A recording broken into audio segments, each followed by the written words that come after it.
Assalamualaikum warahmatullahi wabarakatuh. Bapak Ibu dosen, perkenalkan nama saya Arum Pertiwi.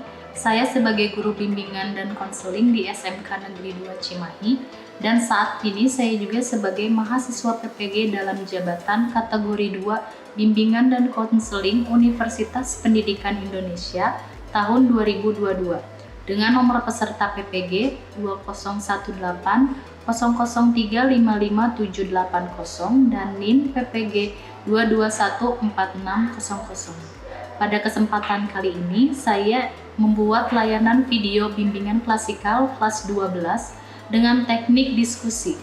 Video ini dibuat dengan tujuan uji kinerja UKM PPG periode 7 tahun 2002. Terima kasih, selamat menyaksikan. Wassalamualaikum warahmatullahi wabarakatuh.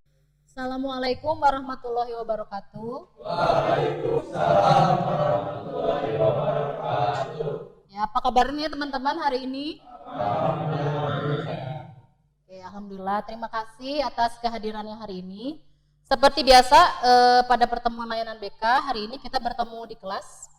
Untuk topik yang dilaksanakan di hari ini adalah mengenai komunikasi sosial. Sebelum itu, mari kita berdoa dulu. Silakan, KM. Iya, sebelum kita mulai pembelajaran ini, mari kita berdoa terlebih dahulu. Doa mulai.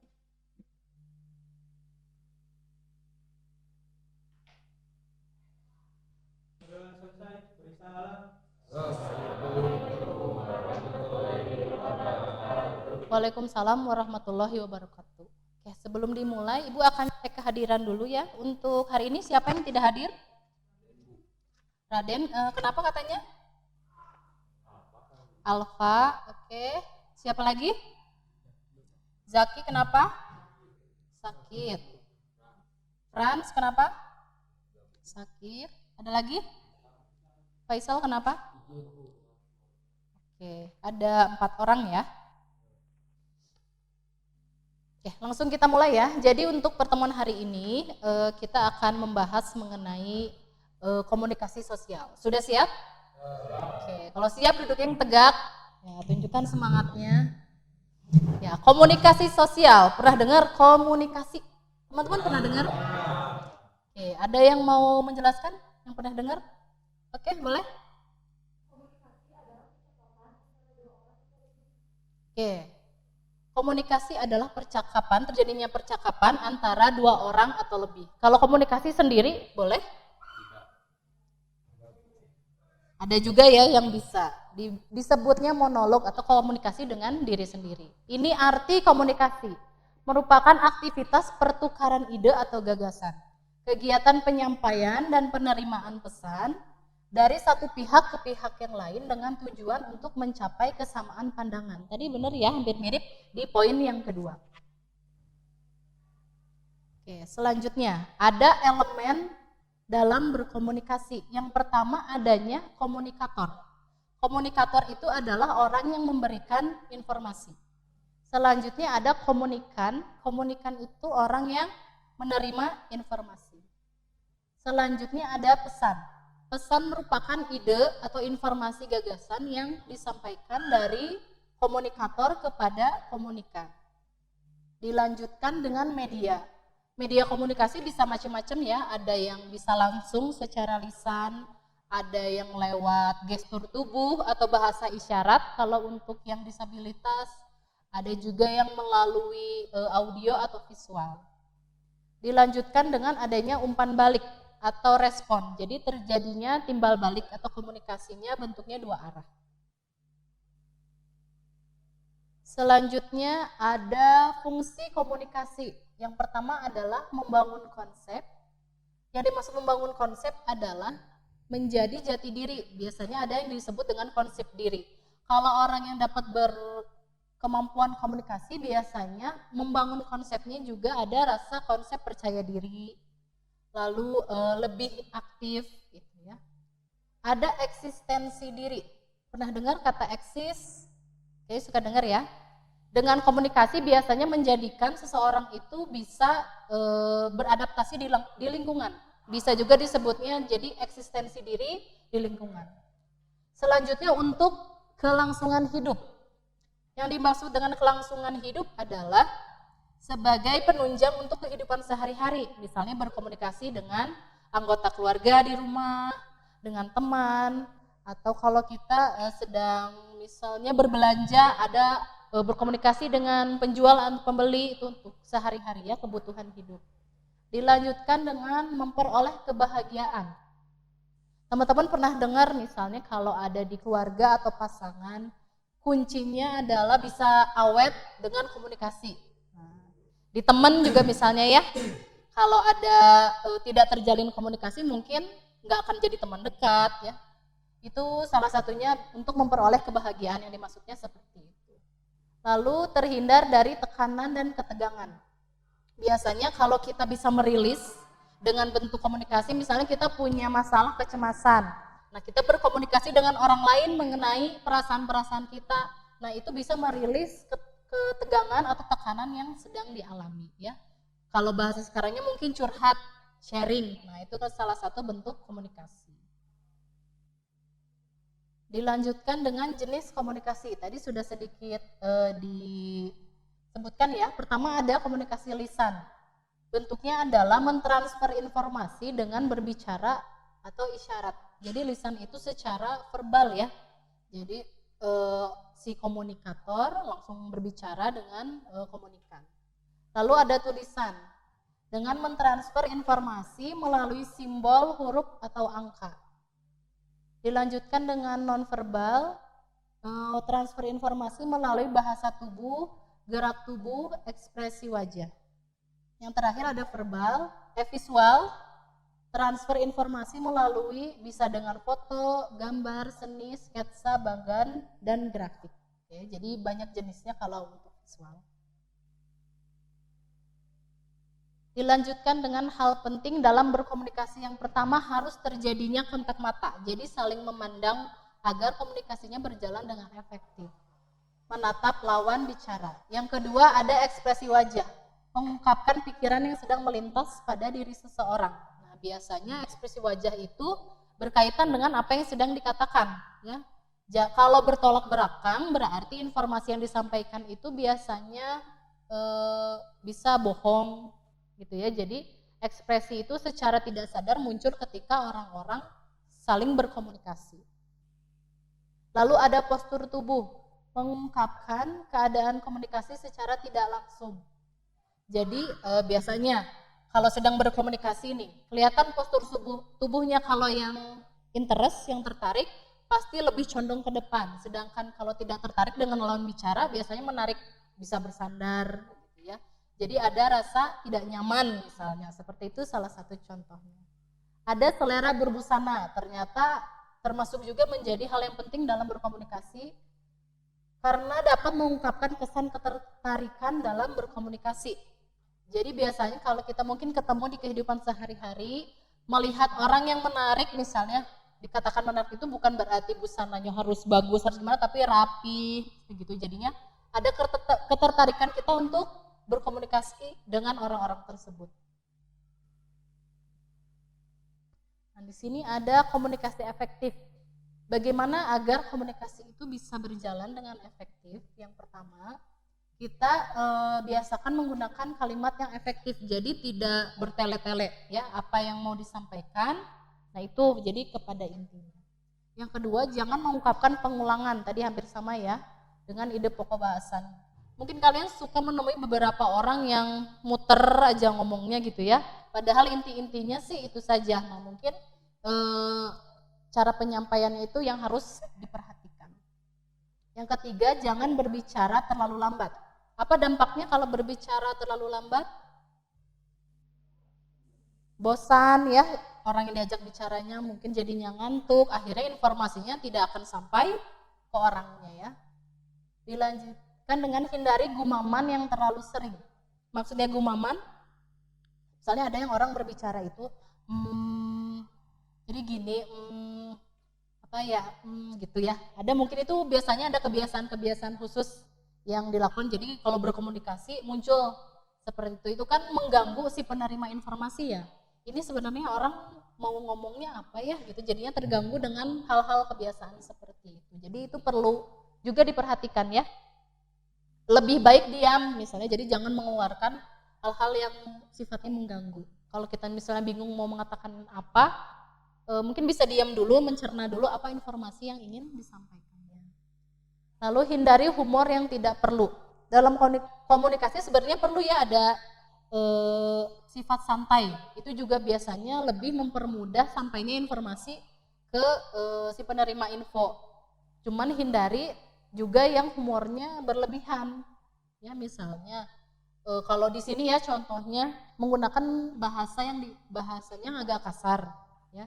Padahal mau menyampaikan informasi tapi menggunakan bahasa yang kasar, akhirnya dianggapnya tidak serius jadinya. Ya. Misalnya dipanggil oleh guru, nah menggunakan bahasanya yang kasar dan gesturnya yang tidak serius, akhirnya dikiranya mungkin benar atau enggak ini saya dipanggil oleh guru gitu ya. Akhirnya informasinya juga tidak bisa efektif sampai. Lalu kuasai topik pembicaraan. Ya, jadi kalau memang ingin berbicara di umum misalnya di sosial, kita harus menguasai tujuan informasi yang ingin disampaikannya apa. Nah, itu harus benar-benar bisa sampai. Lalu hargai perbedaan pendapat. Kalau dalam berkomunikasi mungkin bisa terjadi perdebatan, ya. Itu hal yang wajar. Jadi kita memang harus bisa mengontrol diri ya dalam berkomunikasi itu. Ada orang yang tipenya ingin menjadi pembicara terus misalnya, sedangkan ketika dia menjadi pendengar itu kurang, ya akhirnya komunikasinya juga tidak berjalan dengan baik. Jadi harus istilahnya apa ya, harus seimbang gitu ya. Kapan kita menjadi pembicara, kapan kita menjadi pendengar, supaya informasinya bisa terjalinnya lebih efektif ya. Lalu ada kontrol postur tubuh. Pernah lihat orang yang berbicara tapi gestur tubuhnya lebay, banyak ini.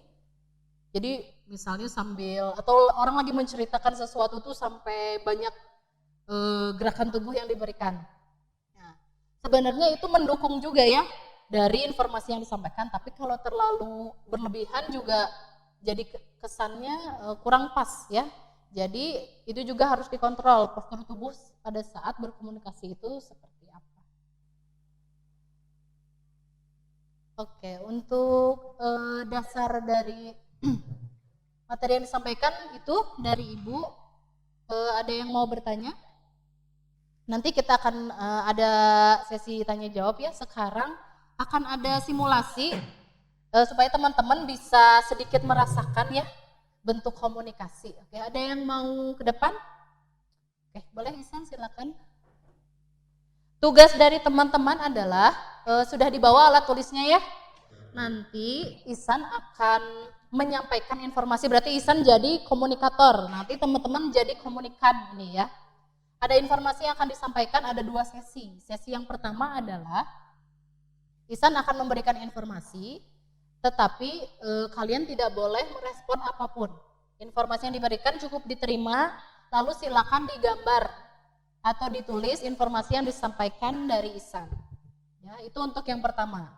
Sedangkan nanti yang kedua, pada saat Ihsan setelah memberikan instruksi atau informasi, kalian boleh mengajukan pertanyaan untuk melengkapi informasi yang kalian terima, lalu nanti baru digambarkan atau dituliskan. Oke, paham sampai di sini? Sekarang tidak boleh ada yang merespon dulu ya, cukup menerima informasi yang diberikan oleh Ihsan. Oke, silakan. Ditulis A sudah di halaman pertama, bagian A, sesi A. Silakan dimulai. Buat teman-teman untuk gambar yang pertama, silakan gambar lingkaran di tengah-tengah kertas HVS-nya.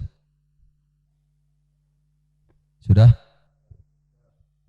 Untuk gambar yang kedua, gambar persegi di bawah lingkaran di sebelah kanan.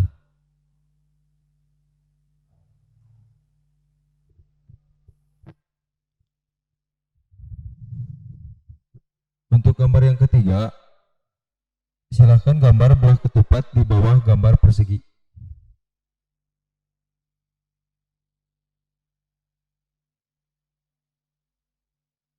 Sudah? Untuk gambar yang keempat, gambar segitiga terbalik di bawah gambar belah ketupat di sebelah kiri.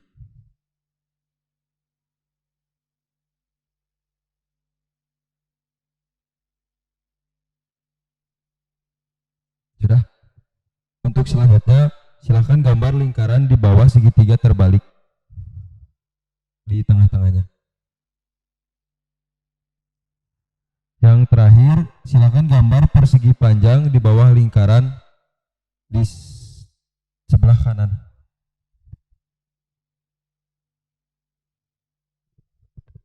Sudah? Ke sesi B. Setelah Ihsan memberikan instruksi, silakan nanti mengacukan tangan kalau ada yang mau bertanya ya. Oke, silakan dimulai.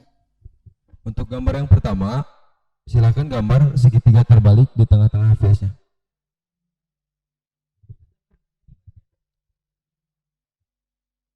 Di bagian atas kertas.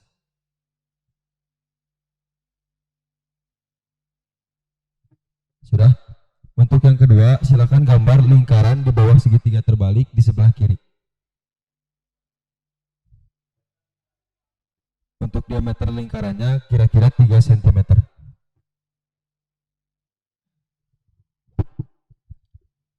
Selanjutnya, silakan gambar persegi panjang di bawah gambar lingkaran di sebelah kanan.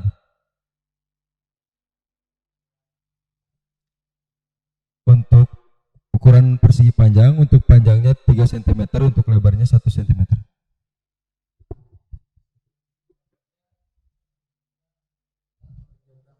Untuk bentuknya horizontal.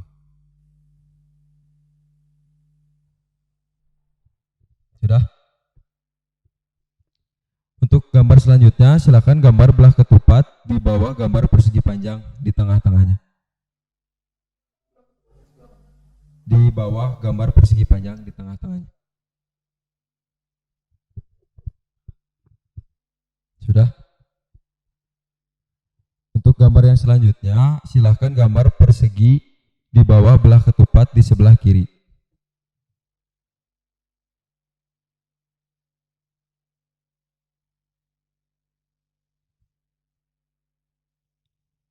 Nah, untuk gambar yang terakhir, silahkan gambar lingkaran di bawah gambar persegi yang tadi.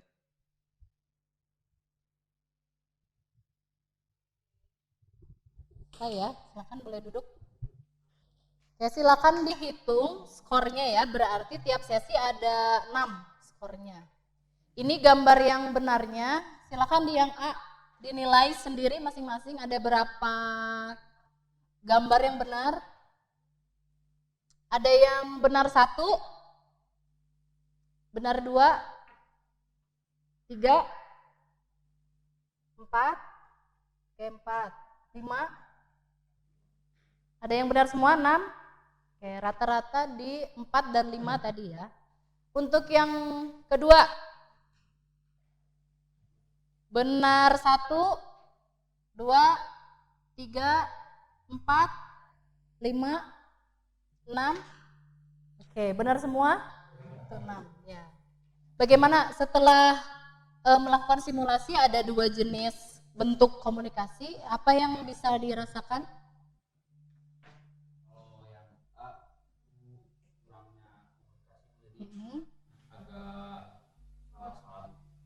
Oke, jadi lebih banyak yang salah ya. Kalau di bentuk komunikasi nyatanya, jadi yang A itu bisa disebut terjadi miskomunikasi. Pernah dengar ya? Miskom katanya kalau anak-anak sekarang bilangnya. Jadi karena tidak ada timbal balik ya, kita hanya menerima saja. Jadi persepsinya hanya dari si penerima informasi saja. Nah, kalau yang kedua, yang B, perbedaannya yang dirasakan. Kebalikannya berarti ya, kalau yang B ini terjadi komunikasi yang efektif. Hasil akhirnya, tadi benar semua ya, berarti informasinya 100% sampai dari Ihsan ke teman-teman semua. Karena adanya tadi umpan balik, ada respon dari teman-teman untuk mengkonfirmasi informasi yang disampaikan. Jadi harapannya, berarti bentuk komunikasi mana nih yang ideal yang dipakai? Untuk sosial adalah 2 arah ya. Jadi silakan nanti teman-teman sambil berlatih, tapi Ibu percaya pasti keseharian juga sebenarnya sudah digunakan ya. Seperti apa? Oke, kalau begitu ada yang bisa menyimpulkan? Boleh, Rafli?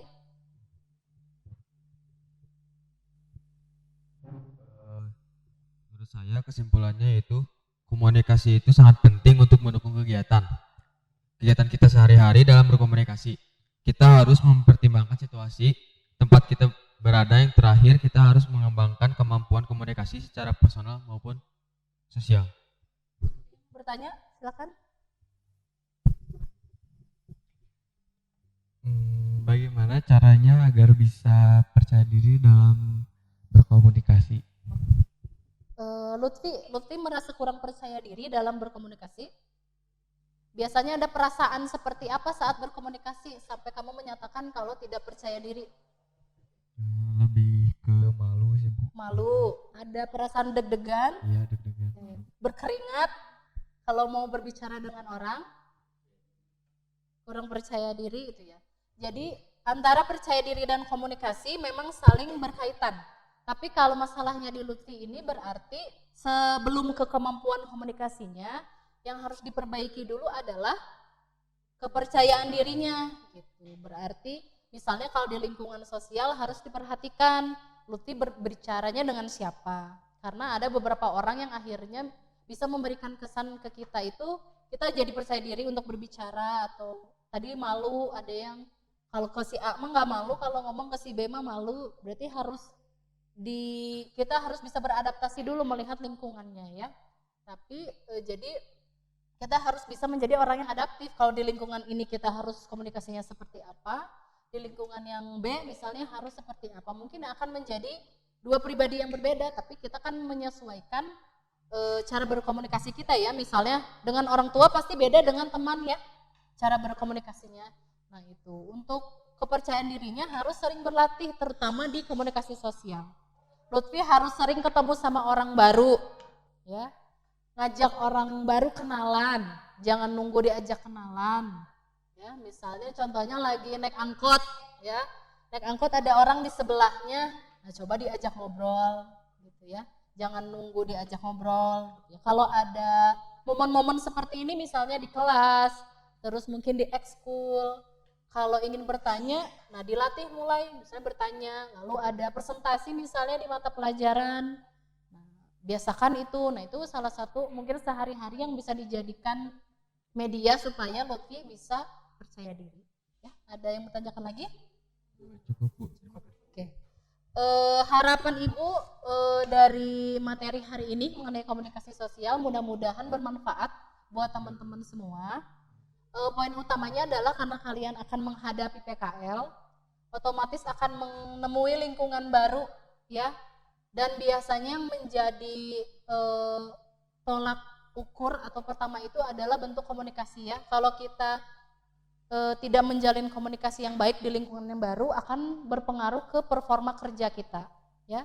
Jadi dari tadi yang sudah disampaikan mudah-mudahan bisa diaplikasikan nanti di tempat PKL yang dampaknya bisa memperlancar kegiatan-kegiatan selama PKL ya.